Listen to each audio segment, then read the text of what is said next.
Assalamualaikum warahmatullahi wabarakatuh. Nama saya Cecilia Maria Margareta, absen 8 kelas 11 IPS 2, bakal bawain berita yang judulnya Pandemi Corona, angka pengangguran tembus 10 juta. Cuplikan beritanya adalah Menteri Ketenagakerjaan Ida Fauzia mengatakan bahwa semenjak pandemi COVID-19 ini, angka pengangguran meningkat sangat drastis dan berimbas pada sektor ketenagakerjaan karena banyaknya orang yang di PHK semenjak pandemi ini.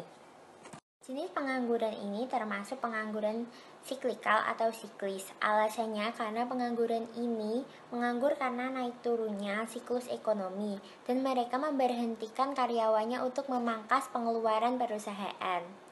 Terima kasih. Assalamualaikum warahmatullahi wabarakatuh. Saya di sini akan mempresentasikan tentang berita jumlah petani berkurang, tingkat pengangguran di desa naik. Jakarta, CNN Indonesia.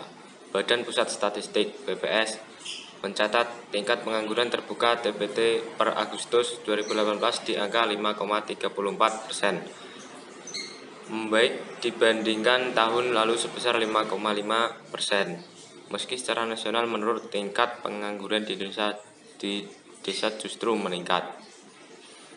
Penurunan tingkat pengangguran terjadi di tengah kenaikan angkatan kerja dari 128,06 juta orang menjadi 131,01 juta orang per Agustus kemarin.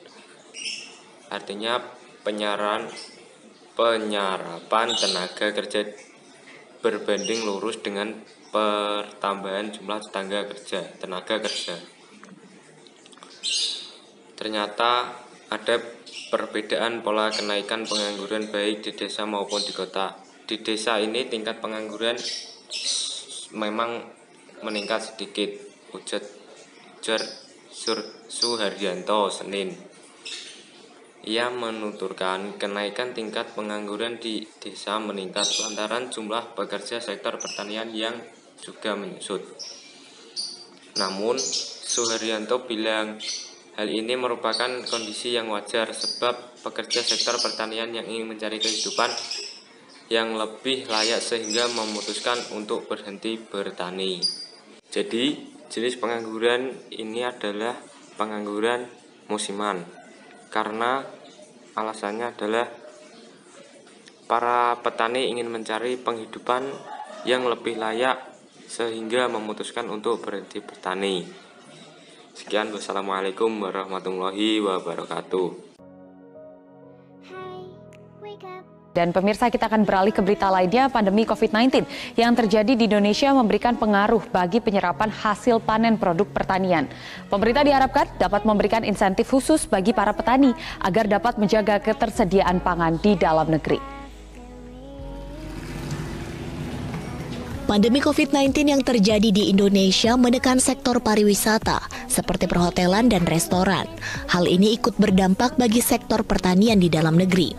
Ketua Himpunan Kerukunan Tani Indonesia Muldoko menjelaskan, turunnya kinerja industri perhotelan dan restoran memberikan dampak bagi para petani, terutama petani sayur dan buah di dalam negeri.